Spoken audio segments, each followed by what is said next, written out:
Goeiedag geliefdes, goed om weer saam met u te wees rondom die woord van die Here. Ons is daar in die boek Titus en ons gaan vandag nog steeds oor die 6de vers praat. Maar u sal onthou dat in die 5de vers Paulus aan Titus gesê het om van stad tot stad ouderlinge aan te stel.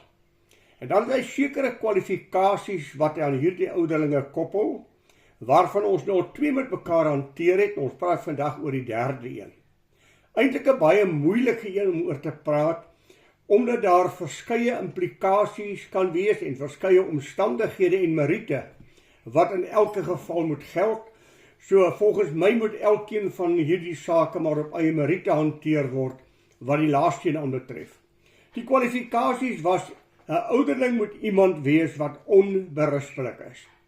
Al wat dit beteken is, hy moet nie 'n lewe leef wat ander mense tot struikeling is, of wat ander mense tot aansteek gee nie, maar 'n lewe wat ander mense kan navolg en as voorbeeld vir die kudde van die Here op te tree. Dan het hy ook gesê die man van een vrou. Ons het met mekaar daaroor gepraat en daar was ook verskeie vrae gewees om te sê, wat is die werklike intensie en bedoeling daarvan? Beteken dit dat hy nie geskei mag gewees het nie? Beteken dit dat hy kon hertrou? Wat beteken die man van een vrou?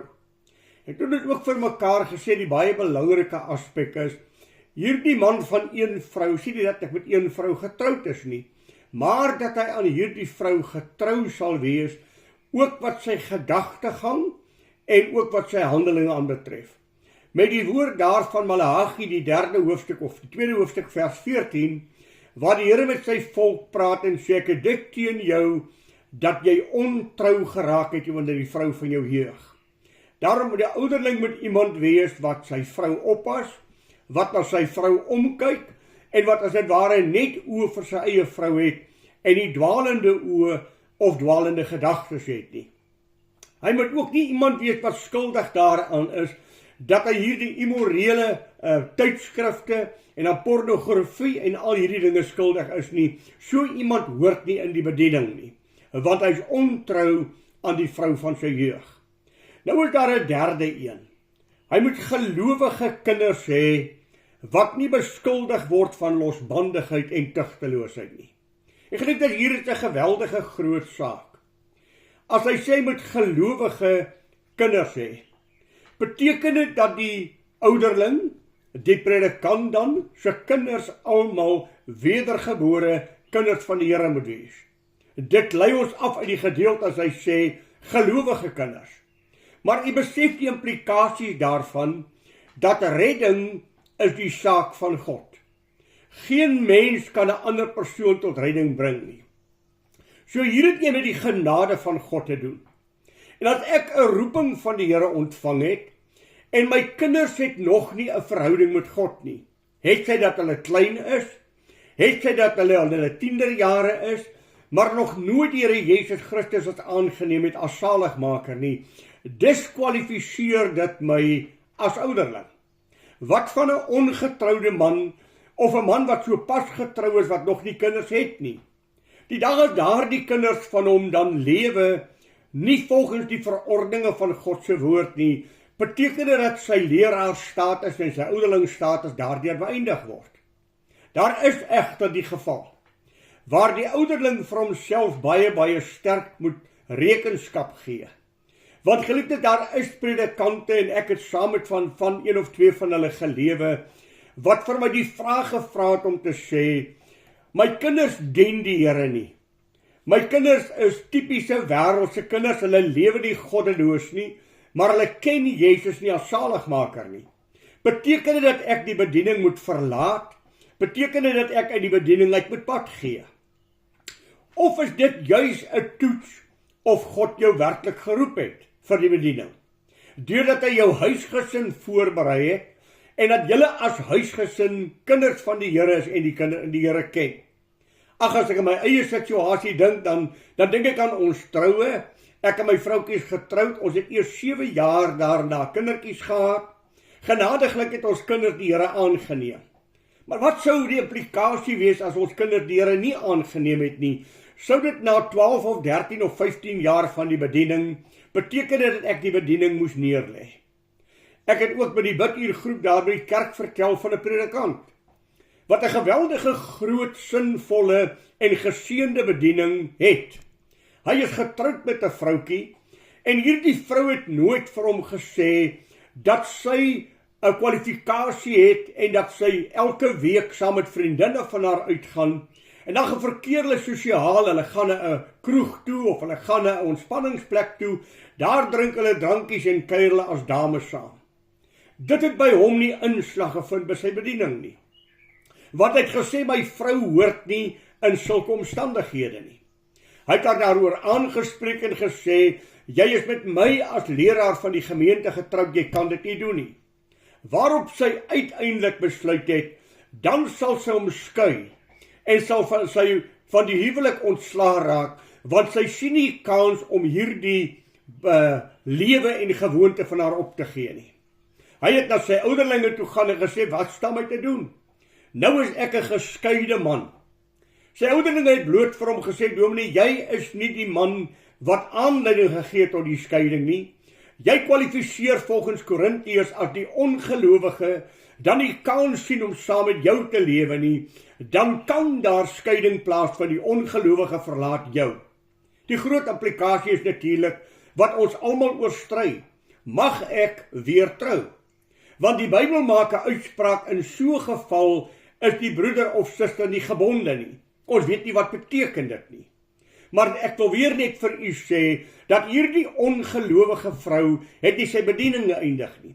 Sy ouderlinge het vir hom gesê, jy gaan aan met jou bediening, die Here seën jou in jou bediening, en ons as ouderlinge keer jou goed om te sê, jy moet aangaan, want jy is nie aandadig aan die daad van egskeiding nie.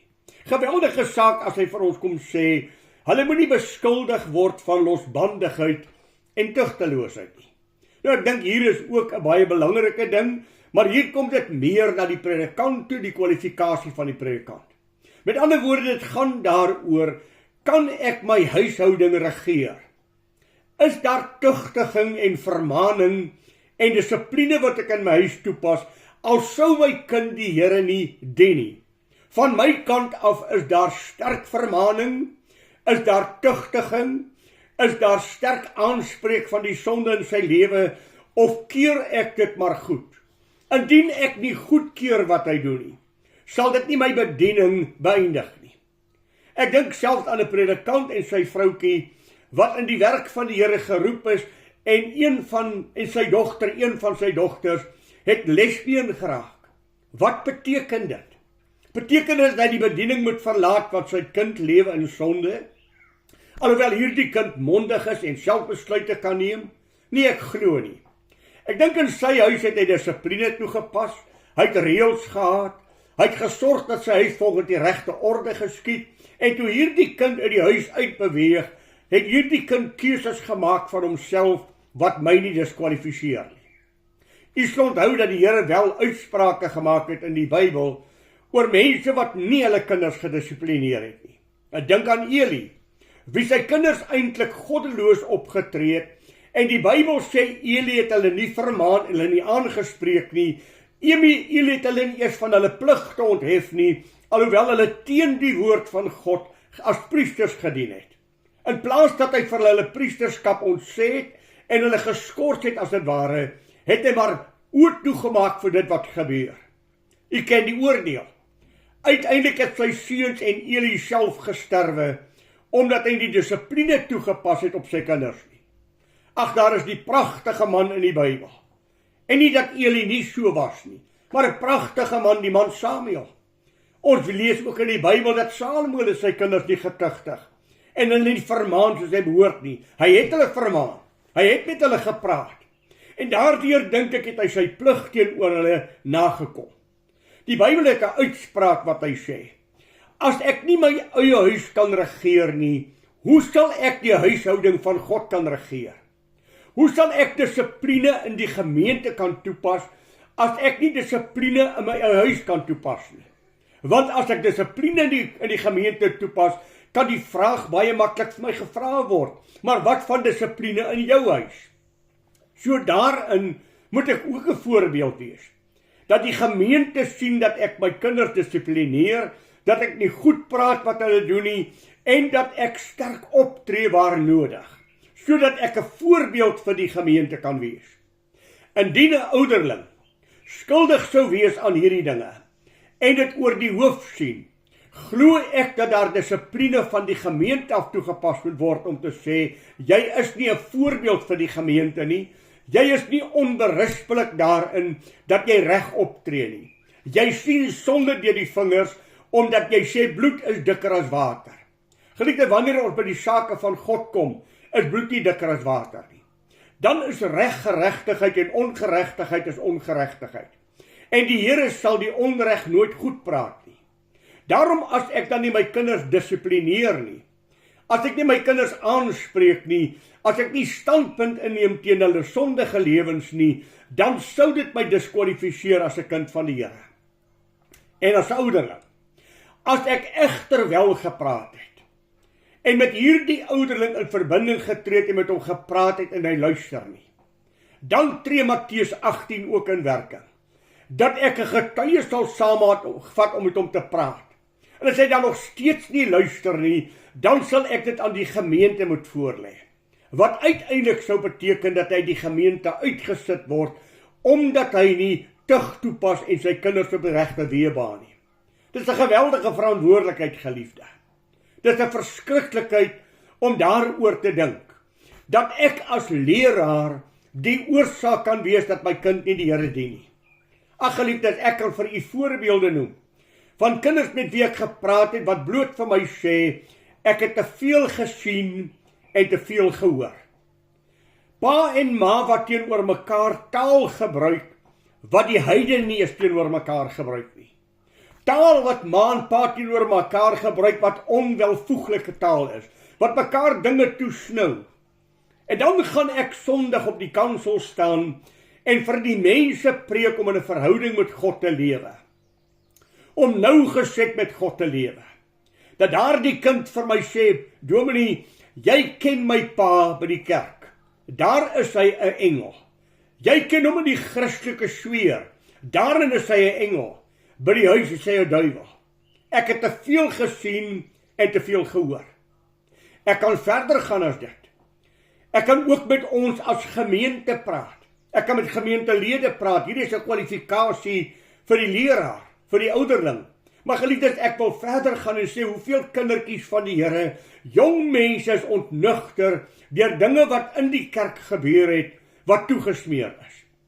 Dat hulle die skynheiligheid van medegelowiges nie kon verdra nie. Dat hulle die tweegesig van medegelowiges nie kon verdra nie. En uiteindelik so teleurgesteld is, dat hulle die kerk verlaat en kerkloos raak, omdat hulle te veel gesien en gehoor het. Hoeveel predikantskinders het skade gelei by die jeug? Hoeveel predikantskinders het skade gelei in die verskillende aspekte van die gemeente, waar hulle skynheiligheid en tweegesigheid beleef het?